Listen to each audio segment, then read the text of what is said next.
রাজবাড়ী জেলার ৬২টি ইটভাটায় কাজ করেন ২,০০০-এরও বেশি শ্রমিক। এসব ভাটায় শ্রমিকদের কাজ করতে হয় সকাল ৭টা থেকে বিকেল ৪টা পর্যন্ত। বাজারের নিত্যপণ্যের দাম বৃদ্ধির বিপরীতে মজুরি নিয়ে অসন্তোষ রয়েছে শ্রমিকদের। তারা বলছেন, দিনভর কাজ করে স্বল্প পারিশ্রমিকে সংসার চালানো কঠিন হয়ে পড়েছে। পুরান মিস্ত্রি গেলে এই কাজটা হলো খুব রিস্কের কাজ, হয়তো আগুনের কাছে অনেক খাটাখাটনি হয়। আমি সারাদিনে ইট পোড়ানোর কাজ করি। এছাড়া ইটভাটায় নারী ও পুরুষের মজুরির ক্ষেত্রেও রয়েছে বৈষম্য।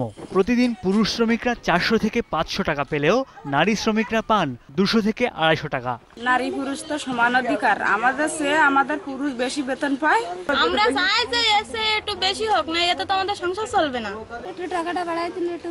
জেলার মানবাধিকার কর্মীরা বলছেন, বর্তমান দ্রব্যমূল্যের প্রেক্ষিতে শ্রমিকদের পারিশ্রমিকের বিষয়টি পুনর্বিবেচনা করা প্রয়োজন। দূর করা উচিত নারী পুরুষের মজুরি বৈষম্য।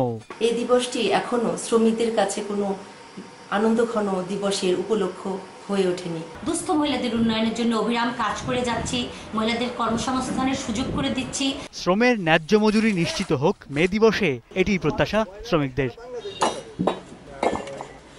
Desk report, ২১ television.